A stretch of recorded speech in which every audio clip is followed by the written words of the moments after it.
This is Jacob with J&D Photography, and you are experiencing Sparking Fire, the podcast for innovative artists and entrepreneurs. I have with me as a guest today Anne Marie Cusimano Hey with guys. Local Realty, and we're going to have a great conversation about real estate and social media and advertising and all sorts of fun stuff. So Anne, just to kind of start off, tell me a little bit about yourself. I have been in real estate for 4 years. Before that, I was previously working in the legal field for about 18 years. I have a large family. Me and my husband have 7 children together. We live in Gardendale, Alabama. I'm with Local Realty, a real estate brokerage based out of Hoover, and having the time of my life. Well, that sounds wonderful. So how did you get into real estate? I had pretty much worked in every aspect of real estate on the legal side. I worked law firms first, doing commercial and residential closings, title work, foreclosures, bankruptcies, eventually working my way into the corporate setting in Regions Bank. I worked in special assets with Regions Bank for about 4 years and working on primarily commercial properties again. And wanted a little bit more flexibility for my family and thought, why not give the real estate world a try? So went through the real estate school, took my test, and here I am. Yeah. So would you say that you've enjoyed the experience of working as a realtor? Absolutely. I'm one that gets bored sitting behind a desk all day. I know that sounds weird given the fact that I was in it for 18 years, but I was constantly begging, get me out to this courthouse, let me travel here, let me do this. And I love people. This is the best of both worlds. There's not a single day that is the same.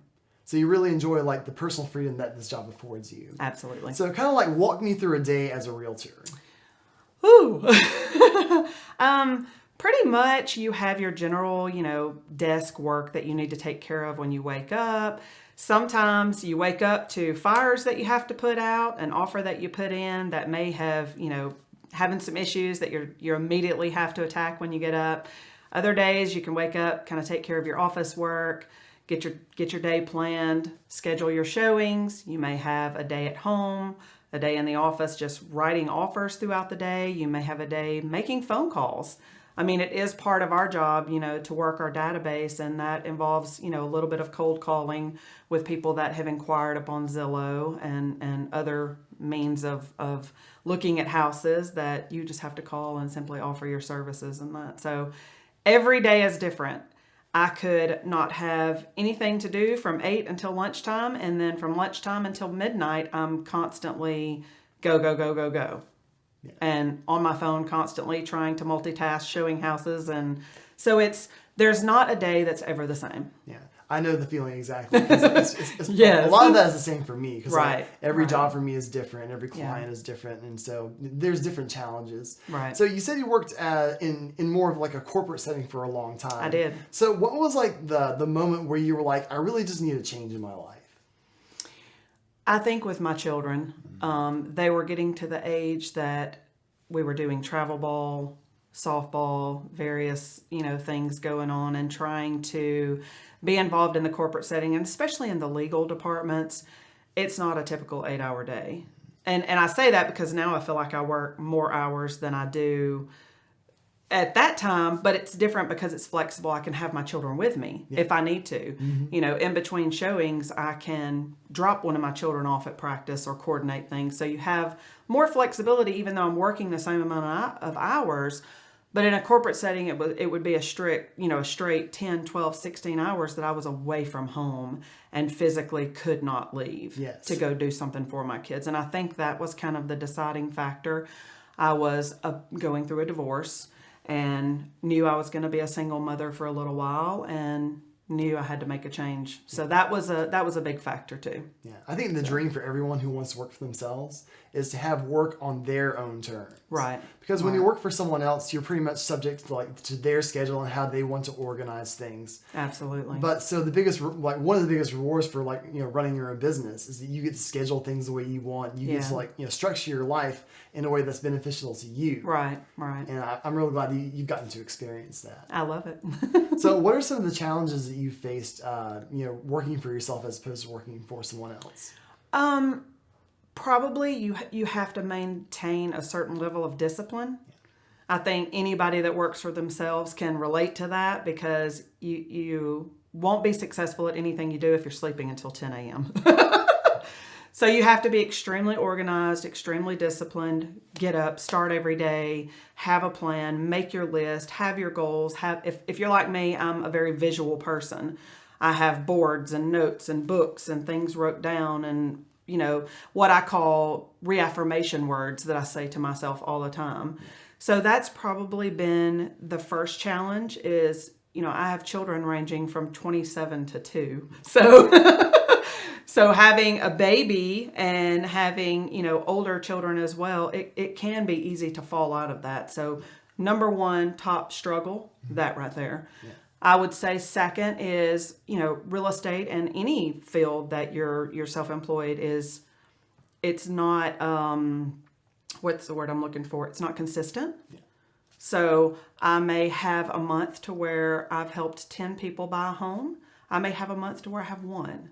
So you have to be a really good planner, be organized in your finances, really budgeting out. So I would say that's probably my second thing that I have faced that's, really been a challenge that I've had to make sure that I'm strong in that area. Yeah. So. And that's absolutely true. Yeah. I always tell people who want to become their own boss, it's like looking at an iceberg. Mm-hmm. Because, when people look at entrepreneurs, they see all the fun stuff. Right. Working from home, doing your work in your pajamas. Yeah. Maybe having breakfast at 9:30 or so and just kind of lazily starting your day. But then they don't see when you don't get a client for a month and a half. Or exactly. when you start falling behind on your bills. Yeah. Or when someone wants to cancel a wedding. And right. Yeah. And that's true. And that's a struggle. So you really have to be a good planner. Yeah.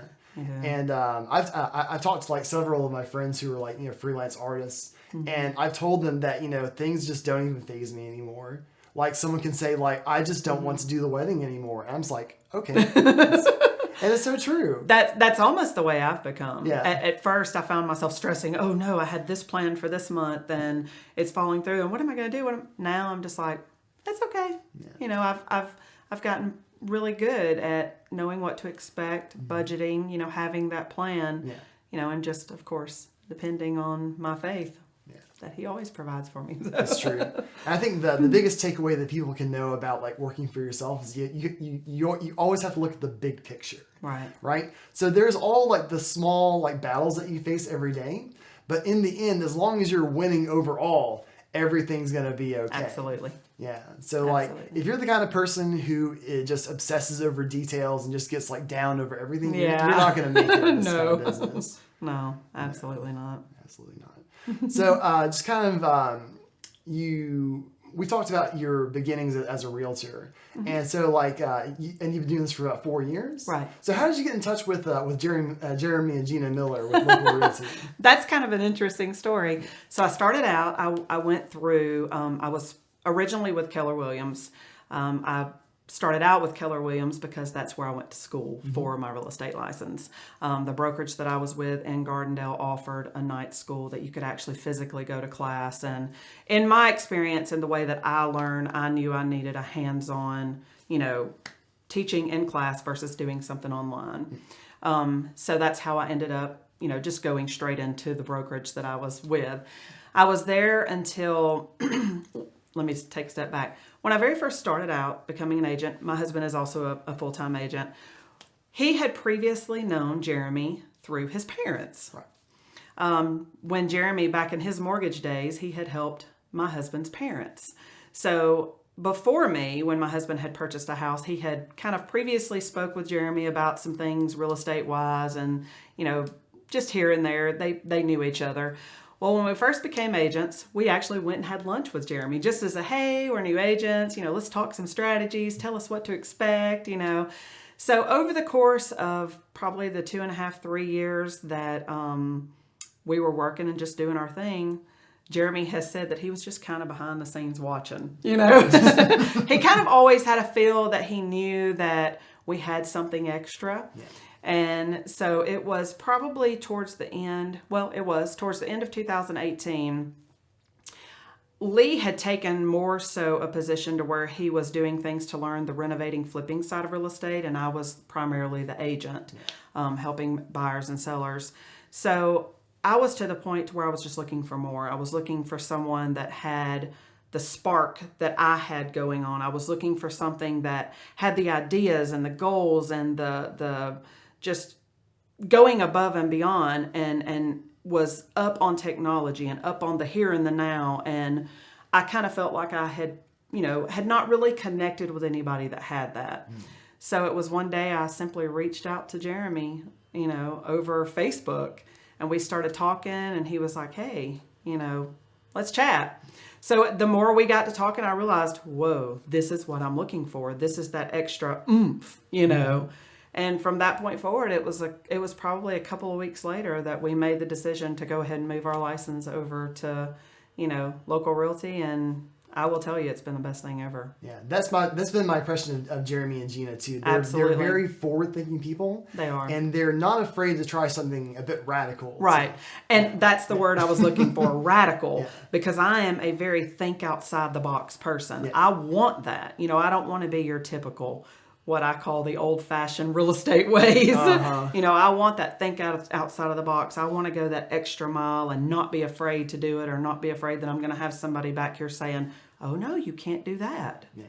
No, I want to do that. Exactly. So, in so many areas of my life, I say this all the time, joining Local Realty and being with Jeremy and Gina has not only changed my real estate world, we've grown as people, as friends. I've gained so many friends, and it's been fabulous in many areas for me. Now, talk to me about that a little bit more, because I've heard the story about why Gina and Jeremy started their own real estate company, because they felt like their clients weren't, being met in a certain way. Right. Can you kind of fill me in on like their story a little bit? Well, I do know that, Jeremy had previously been in the mortgage business.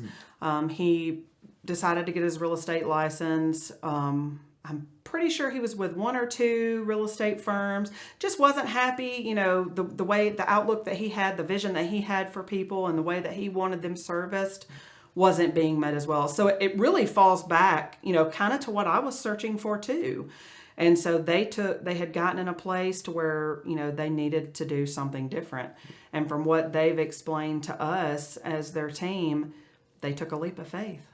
They really did, and decided, hey, we're going to do this on our own. Yeah, and their plan is extremely radical for the real estate industry. It is. It's extremely radical, but it's working. So for those who are listening right now, could you explain like what Local Realty is all about?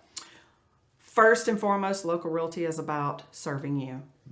That is our motto. It's truly about having a servant's heart, putting your client, which I hate to say client because I consider almost every person that I work with my friend. I make relationships, and that's the basis of Local Realty, is we establish relationships. You're not a client that I'm going to help you and leave you and you won't ever hear from me again. And nobody else on our team thinks that way either. So first and foremost, that's the most important thing. Family, we take care of you, we serve you to the best of our ability, and you truly do come first. Yeah, and that is a very critical component. It is. Because, there's business, and then there's like the relationship that comes with the business. Right. And I've experienced that as well, because, a lot of my clients have become my personal friends. Yeah. And to this day, I still talk with them on Facebook, and I run into them in town and say, oh, it's so good to see you, and everybody, right. How's the family doing? Yeah. And I think a lot of people, they miss the point of like running a business. Because, there's like the money side. Mm-hmm. But the thing is, like, if you run any kind of business, you're going to come into a situation where you interact with a human being. Right. And how you treat that human being makes the difference between, like, you being successful and you being, like, just out of business. Right. And it doesn't matter what lengths you have to go to make sure that you are making that person happy. Most of the time, it doesn't even matter what it costs. Jeremy makes sure that happens. And that's what filters down, and that's what he teaches every agent with Local Realty. Yeah. And it really do whatever shows. You've got to do. Because and I can see just like from watching you guys, it's not because you're like trying to like fulfill a motto. Right. It's like a personal endeavor that comes from like the depths of your soul. Absolutely. That you want to help every client. Well, I'm sorry, every person. Yeah. I really don't like using that word. I don't either. That's everything that I ever say, even with my social media posts, client/friend, because I hate referring to client, Right. Because it's so much more than just like a business transaction. You truly establish a relationship. I kid around and tell people all the time that I'm your realtor, I'm your banker, I'm your financial planner, I'm your counselor, I'm your friend. I can even be your nanny, you know. It's so much more than just helping someone buy a house or sell a house. It really is. So that's one part of local realty, but the other part is something that I've always wanted to talk to Jeremy and Gina about is their pricing structure is so radical. Yeah. It's a huge departure from the traditional like real estate, industry. It is. So I'm not, totally educated on like the real estate industry, but from what I know, that when a realtor sells a house, there's usually like a certain percentage that they get, like a cut. Right. But with local realty, it's more of like a flat fee. It is. And could you talk about the distinction between the traditional model and the local real estate model? Absolutely. Yeah. Traditional model, everybody knows it. There's not a per se law standard of what a commission to a real estate agent is supposed to be, but there's a typical, and I can say that's normally 3%. You have 3% to the agent that is actually listing your house for sale, and then an agent who brings a buyer to your house gets 3%. For a total of 6%. Yeah. That's your typical structure. By all means, that's not set in stone, but that's your typical structure that we all know. Well, how local realty does it different is on the listing side, we charge a flat fee. And that flat fee, anything under $500,000 is $2,900 to sell your home for you. Now, you will still pay, that commission towards an agent to bring a buyer. Yeah. But still, if you have a $500,000 house with a $2,900 flat fee, including professional photography, a cemented sign, your lockbox, absolutely 100% full service from us, that can literally save you thousands. It really can. Thousands. It's a lot of money at stake. It really is. And to somebody, there's all different kind of situations, reasons people are selling their home. But I mean, that can really make or break somebody, financially being able to save that money. Yeah. So that's kind of the difference. We offer that flat fee.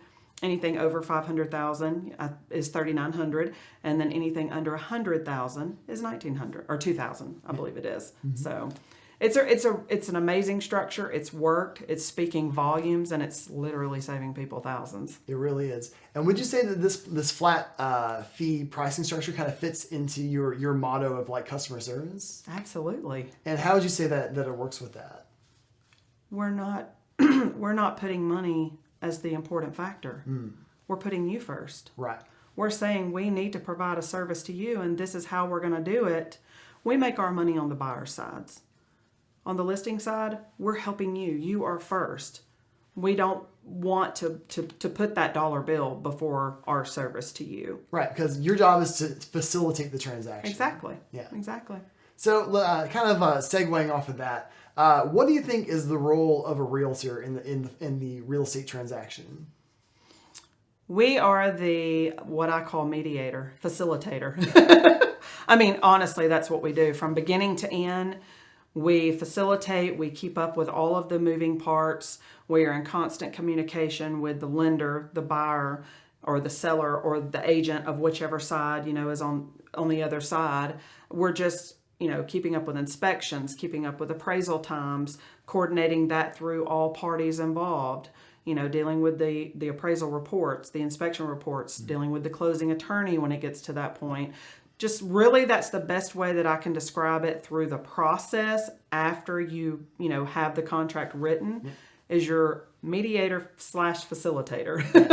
And it's entirely possible for a person to go through the sales process themselves. Absolutely. But it's a very complicated process. It is. And I'll be honest with you, I've had 2 situations in really the past year to where the person tried to do it themselves. Yeah. It's become messy. Either they haven't thought about some certain part of the puzzle.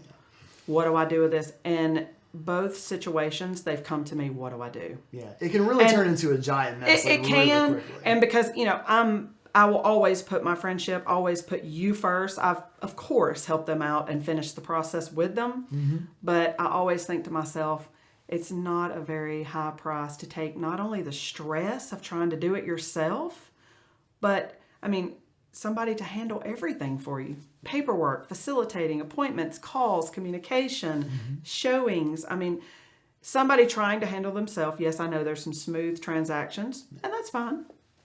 A lot of them are difficult. Yeah. Why take that chance when you can sit back in your easy chair and have it done for you? And it's really not a big price to pay for that peace of mind, in my opinion. Yeah, I would totally do that. Yeah. Just from my experience with like working with contracts, if like one line is like out of place, like you could like lose everything. Yeah. So it's very important that you either know what you're doing or you're dealing with someone who does know what they're doing. And that's what we do. Yeah. We truly are the professionals in that field. Yeah. And I stress it all. Trust us.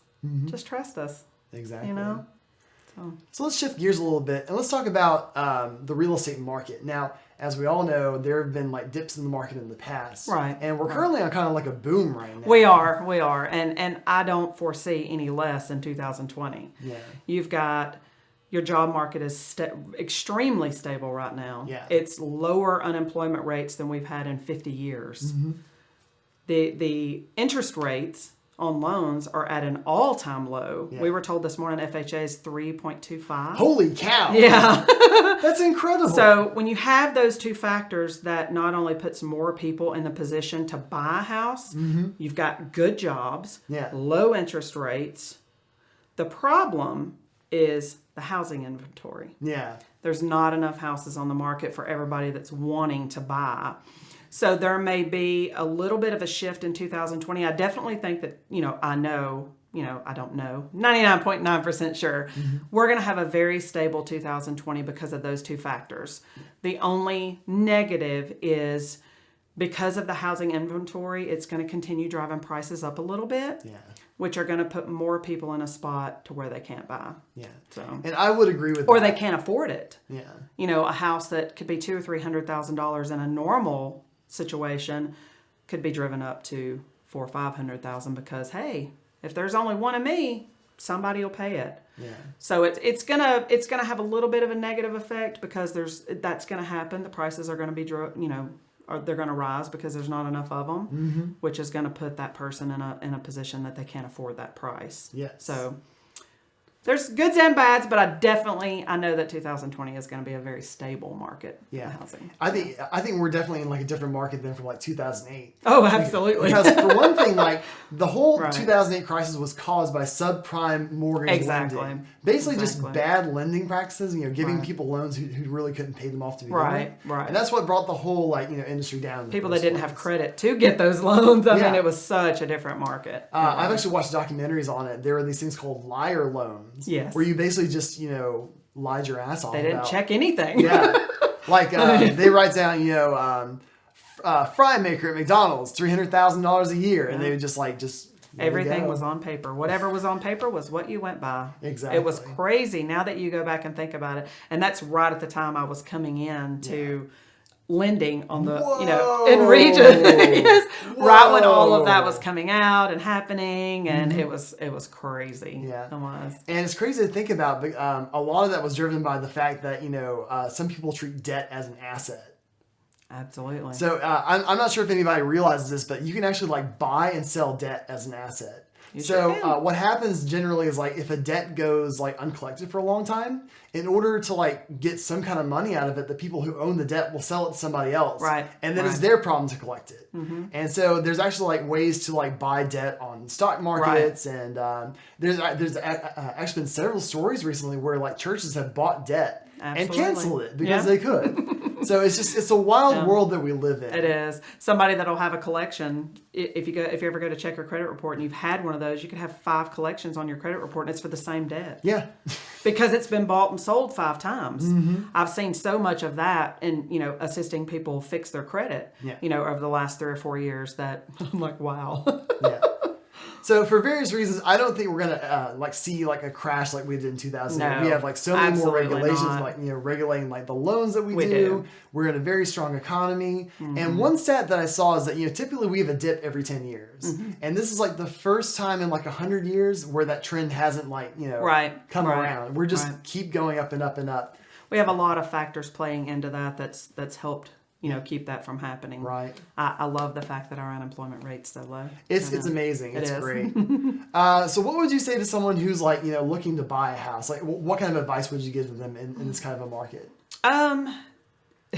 Two things. Do not wait to get your pre-qualification letter. The most important piece of advice, and I stress this all the time. I do videos about it. Anybody that knows me has heard this come out of my mouth. Do not wait on having your portfolio checked before you even step foot in a house. It's so important because, first of all, you don't know what you can buy. You don't know the price range you need to stay in. Yeah. And you don't want to go out and get your heart set on something and then be let down. Yeah. Because it deters people from actually moving forward and wanting to buy a house when this is the one I want and I can't have it, so nothing else compares. Yeah. So always, always, always have a lender, have a real estate agent. If you don't know a lender, your real estate agent, trust me, they will. We all have a couple in our back pocket that's there. They're reliable. We've used them a lot. We can always refer you to a lender, but that is by far the most important step. Find out what you can buy first. And you guys have like a really big inside edge on like the information because like, we do. I've seen some videos that you guys post about like Zillow and you guys like make fun of Zillow. Right. And it's a good resource, but you guys have like lists that nobody can access. Yes, we do. So like when a house goes on the market immediately, like what's it selling for, the condition, like just so much information. Yeah. Second thing, that I always stress as well is some people don't understand, if they're in, a slightly big hurry to purchase, 1 to 3 months, I have to really stress that when I'm sending you homes, and we're very hands-on. We're a team that we do the searching for you. We don't say, hey, we're your real estate agent. Tell us when you find a house that you want to see. We actually are out there. We're doing the work for you. We're sending you houses every day that match what you've told us that you're looking for. Yeah. So as soon as we are sending you those homes, don't sit on them. Yeah. You have to be prepared when you make up your mind to buy a house that you're ready, you're willing, and you're able to go see that house pretty much within the next 24 hours because, trust me, it's not going to be there. No. The market moves very quickly. It does. And a lot of time, oftentimes in really desirable areas, they'll have multiple offers on the first day. Yeah. So you really have to prepare your lifestyle, prepare your schedule. This is what I want. This is what I'm going to do. And as soon as we say go, let's go. So that's probably the two most important pieces of advice that I can give just from my day-to-day and my experiences in the last few years is that right there. So kind of going off of that, we talked about like buyers. One popular thing to do now in these days is to buy and sell houses, like flipping houses. So talk to me about like, the market and like how good it is for a flipper right now. It's absolutely good. There's been there's been a big increase in the last few years just in the Birmingham metro area. One thing that I have really enjoyed seeing is the revitalization of the areas that were going down. Yeah. I'm absolutely loving that. I love, I work with quite a few investors that I take out to see these homes, in hopes that they're being renovated and revitalized and used for those areas. So that's been a really popular thing, I would probably say in the last year or two, maybe 3 years, is rehabbing, the areas, what I call, I think Governor actually established them, opportune areas of the Birmingham metro area. So that's been a big, and that's been more so either buying them and renovating them for Airbnbs or for just a regular flip, which is you go in, you renovate the house. It's been really cool to see some of the original aspects of the house maintained, and kept in there. And it's just beautiful. And so many of them turn out gorgeous. So that's been really popular with the opportune areas of Birmingham. I've seen a recent increase. Well, like I said, the last couple of years is more people have dove into having rental portfolios. Yes. Going out and buying $5, $10, $15, $20,000, even, $30,000, $40,000 houses and building a rental portfolio. And it's actually a really good, area to get into because you can buy, houses of this price range, easily renting them for $500 to $800 a month. And, at a very young age, I've known quite a few people in the last year or two that 23, 24 years old, they've got 10 houses as rental properties. Yeah. And, you have to have a plan. You have to have a good way to manage the money, your leases, keeping up with it. You have some maintenance on hand that you can take care of those areas when needed. Just make sure that you're maintaining the properties. But that is an opportunity in an area that at a very young age, you can build quite, a place for yourself. Yeah. And that's actually one thing that I kind of wish that I realized was an opportunity. You and me both. Yeah.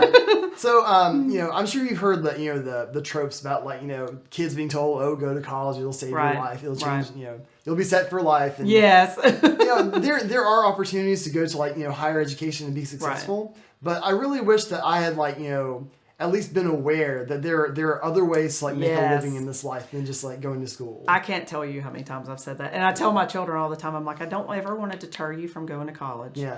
Don't take it as that's what I'm saying. Mm-hmm. Doctor, lawyer, nurse, many of those areas require you to have those degrees, and I fully respect those. And for a good reason. Yes. Yeah. But for me personally, I agree with you.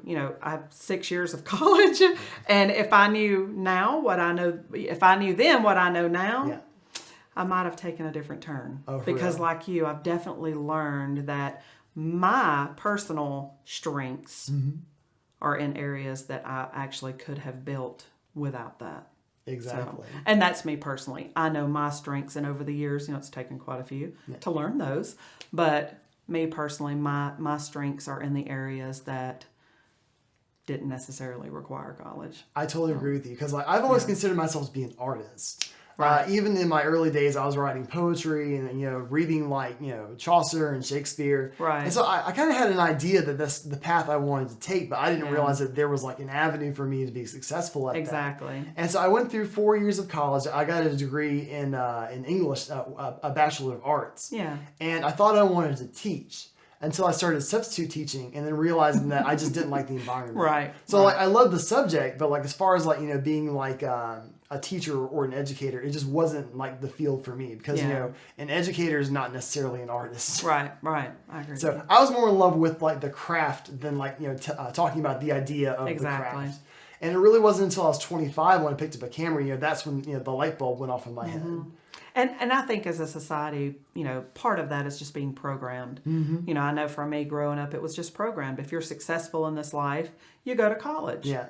But there's so many successful people that, on both sides. So it's whatever you find in your life that your strengths are in. That's what you should always focus on. And I think if more people did that, we would have a lot happier people in the world, I think so too. Yeah, because you have so many that's just sitting there not happy in their day-to-day jobs, and it's so important to be happy in what you're doing. Yeah, and if you think about it, really, the whole idea of going to college to better yourself is from an older generation. It is. To where, they didn't have the kind of opportunities that we have. Right. And education actually was the way to escape poverty. Exactly. Yeah. So it was advice for a different time, and we're living in a different time from them. So I think now is the time to kind of reevaluate things. Right. And see what works for you. Yeah, I agree with you wholeheartedly. Yeah. So I wish I could have gotten into drop shipping or flipping houses or just all this crazy stuff. You see it all the time and you're like, wow, why didn't I think of that? I've seen 18-year-olds on social media millionaires. Me too. Yeah. Me too. Right? It blows me away. It really is. It's almost like, why didn't I think of that? Am I not as smart? No, it's a different time period, man. Yeah. Missed opportunity. But the beauty of life, because I'm doing what I love now. Yeah, well, but that's what I was about to say. The beauty of life is that it's never too late to do something new. Exactly. Right? As long as you're breathing, you have a chance to change everything. You do. Yeah. That's so true. Yeah. So let's kind of change gears again. Okay. So we talked about the market and how people can take advantage of it through buying their own house or flipping houses. Let's talk about your approaches to marketing yourself. So how did you start out with marketing in real estate? Initially, like I said, I started with Keller Williams, and Keller Williams is a very traditional, at least the office that I was with is a very traditional office. There wasn't a lot of guidance or direction for marketing. It was pretty much, Facebook, posting your houses that you have listed for sale. Very traditional. For me, kind of boring. Yeah. I'm just going to be honest. Now, I know, what works for some people may not work for me. But just very traditional, kind of boring, just really started out, on Facebook. Wasn't really having much luck. I tried to get creative in my, flyers and just doing things a little outside of the box. But it wasn't until I was able to bring those ideas to life with Jeremy and Gina and Local Realty that's really kind of exploded for me. I love doing videos. I love talking to people. So something I had started right before joining Local Realty was just getting online and just talking about things that people wanted to know. We deal with so much in our generation of 30s and 20s not wanting to necessarily reach out on the phone and talk to you immediately. And that's okay. My children are that way. They would rather read it online before they talk to somebody on the phone. Exactly. So I started thinking about that in a way, let me start with some basic information, just tell you how something works. So I started doing videos, and that was something that I had a lot of success with. I was getting 10, 15,000 views, lots of interaction, lots of comments. So I kept that going for a little while. Of course, I had a baby, and that kind of slacked off for a little bit. But by the time that I joined Local Realty, just that thinking outside of the box is there. So I do a lot of stories. I utilize my stories. I've even started, TikTok, trying to implement real estate into TikTok. Just really trying to get creative on all of the social media platforms has been successful for me. Not so much the traditional sense of flyers and calling and, things like that. But social media platforms has been really successful in my marketing and not boring stuff.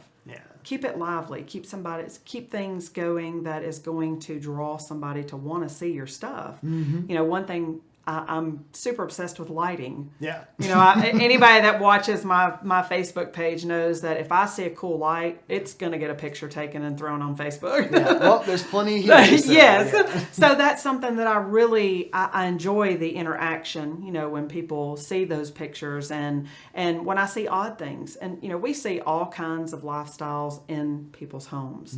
I always say that you can really tell a lot about a person from their home. So if I see something interesting inside a house, snap a picture, post it. Hey, what do you guys think about this? So not only does that gain a lot of interaction, it keeps it interested, not just, I'm seeing this house and this house and this house. Right. That's boring to me. And you really have a great knack for that. You take the content, but you make it your own. Right. And I try. I try. So thank you. But that's, I've just tried to pick out what I love and work it into real estate. And I think that's really the key, because at the heart of marketing, it's about reaching people and communicating with them. And if you understand, what people like and what speaks to you personally, it makes it interesting for you, and also makes it engaging for the people who you're trying to reach. Right. I agree. So that's honestly the best way that I've attacked kind of the marketing strategies, is really just be myself and try to be engaging with people, be real. That's people relate to real. I mean, that's just the truth. Because people can pick up fake from a mile away. They can. Having my children involved even. I've done that, having my children involved in pictures and little fun real estate things. And it's, and two, Local Realty is about family. So it most certainly helps when you have friends and a brokerage and a team that everything is family centered. Exactly. So that plays a huge part. And you can be more real, and you can reach out and use some of those ideas to where you necessarily may not know or even feel like you can do that, somewhere else. So that's definitely a plus. So what do you think are some emerging markets in Birmingham right now? Emerging markets. Ooh. I think Bessemer is going to get really hot soon, because they just built the Amazon DC out there. I do have to say that I have noticed a huge jump in interest in land. Lots. Anything that you can build on in the Bessemer area. McCalla has been hopping lately. Even I've had a little bit more interest than I've previously seen, even in the Pleasant Grove. Kind of those areas. So I have to agree with you. I really think that the Bessemer, McCalla, all of that area is going to be a big focus in the next little while. Alabaster's still going hot and heavy. Oh, yeah. Everybody wants to be in the schools. I know. So it's almost like as soon as something comes on the market, it's gone. Yeah. You always have, of course, your Vestavia and all of those areas. That's a little bit of a higher price market or price margin. But, if you're the common price range, $200,000, $300,000, $400,000, that's definitely your alabaster, areas out there. And it's really growing. And I have noticed a huge increase in Chelsea. Yeah.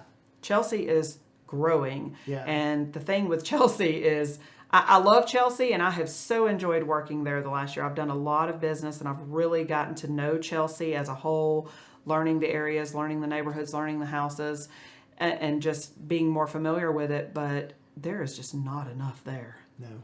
And everybody is wanting in Chelsea. I think people who are shopping in the Chelsea area just want a nice country house. They do. Yeah. They do. And you're kind of limited. There's not a lot of those nice country houses. Yeah. You have the neighborhood sense, what I call not necessarily garden home communities, larger garden home communities, but definitely, you're right next to each other type communities. You have those, but even with those, there's just not enough of them. Yeah. So if they go first day. Yeah. Well, it really goes back to what you were saying before about the limited market. It is. Yeah. Your sweet price range out there, is always your $200,000 to $300,000. Obviously, there's not enough inventory for under that $200,000 mark. That is, we need so many more houses for that price range. But definitely, your $200,000 to $300,000 is just unheard of. If you're almost not prepared to go even above list price, it's gone. Yeah. I mean, it's amazing to me. It blows my mind. Yeah. It's a seller's market. It is. It definitely is. So, I mean, aside from Chelsea, just for your families, your couples just starting out, wanting to get an alabaster Chelsea, those areas.